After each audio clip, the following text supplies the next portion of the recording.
from Jena University made up this entire dumb idea in 1869. Darwin's book came out in 1859. The next year it was translated to German. Haeckel read the book and said, wow, what a great theory. If only we had some evidence. 9 years later, they still had no evidence, so Haeckel decided to make some.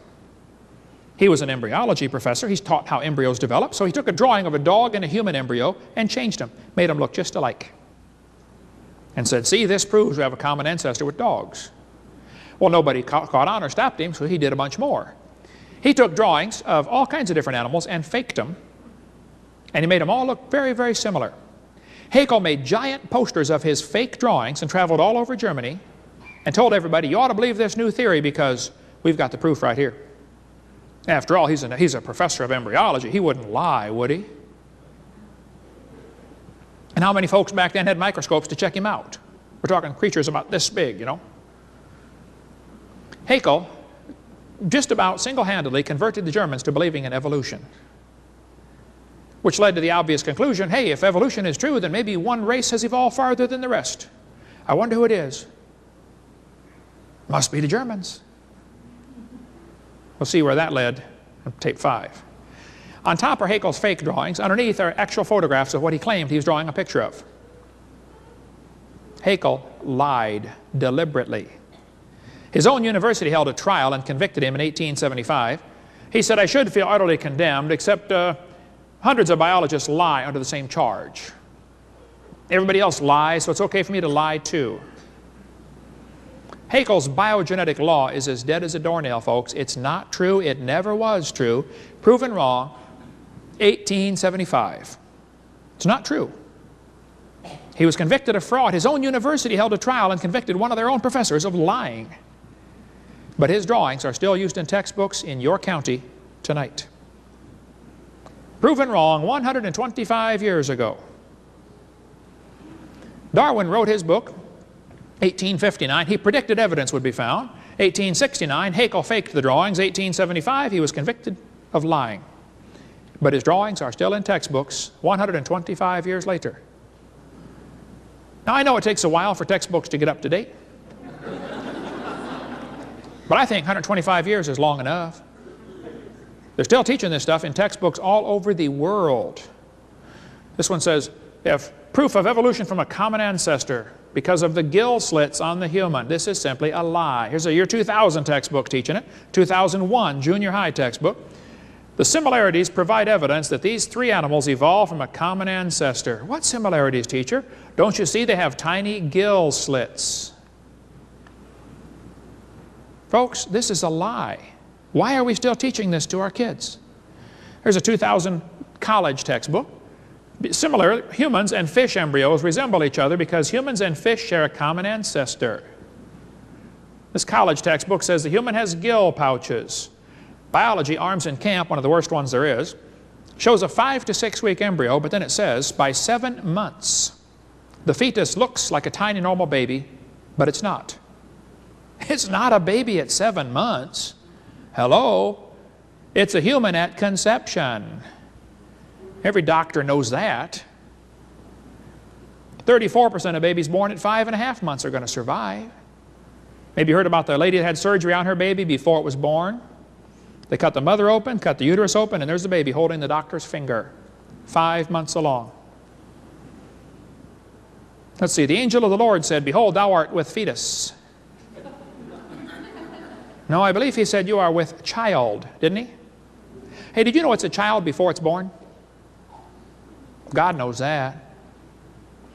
Get more on the embryology lie on the book Icons of Evolution. Why do they keep this in the textbooks? That's the only way to justify abortion.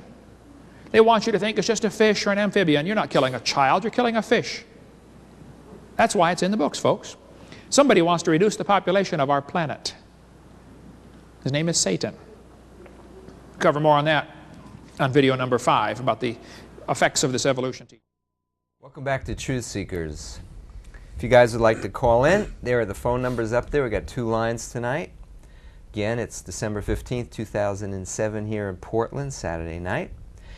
Any of you guys, either of you guys want to comment on that or anything else? Well, yeah, the last chart they showed in Icons of Evolution, you always notice they have this crouching ape and it progresses up to a human, and the human will be white, and as they go back towards an ape, they get darker and darker and darker. And even though when I was in school, we were told, oh yeah, you know, racism is bad and etc., but there was always this intrinsic message that the darker a person is, the less evolved that they are.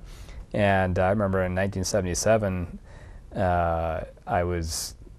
I met a girl that worked at a bank here. Actually, I lived in Northeast Portland at the time, on Killingsworth. Now it's MLK.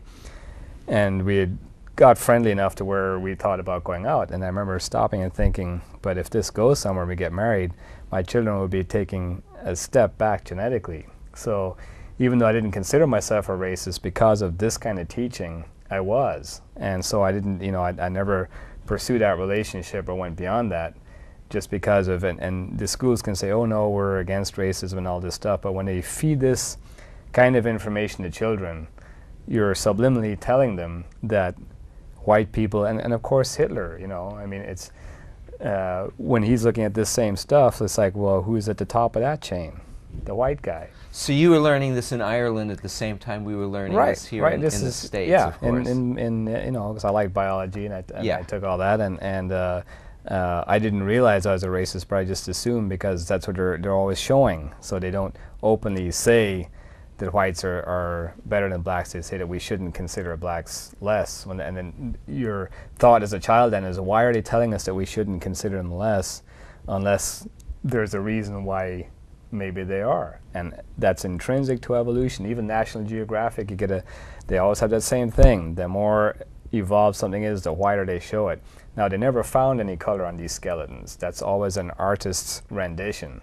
They're making up the black tones they put on these, you know, Lucy and all these other so-called missing links. The color skin that you see put on those is an artist's idea. Maybe it's because primates are usually have darker fur.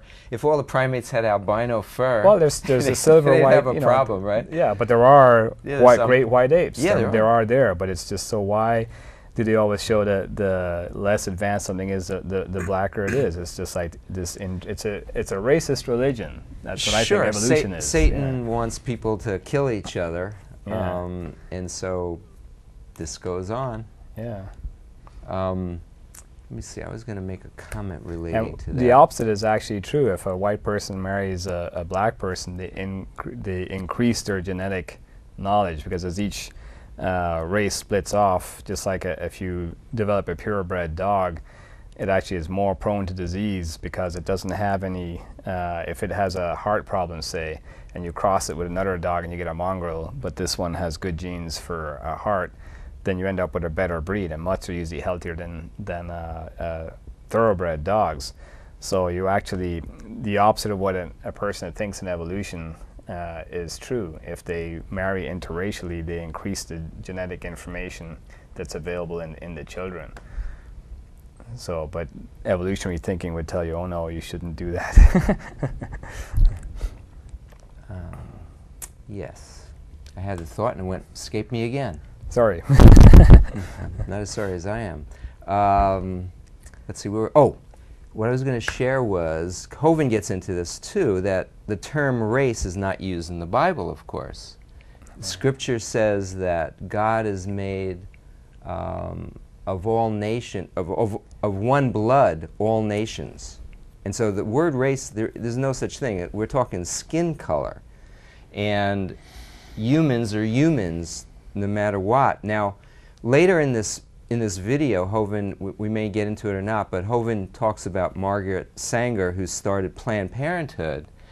And she was an open racist. At that time, she even had people from Hitler's Nazi party come and be quoted and be interviewed in her magazines and stuff like that.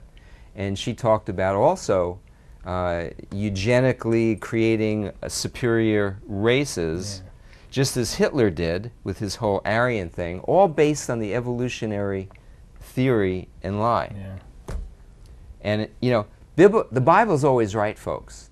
It's people like us, humans, they get it all messed up. And now genetically we can prove that the Bible is right, because even Scientific American recognizes that all women can be traced back to one gene, to the mitochondrial DNA.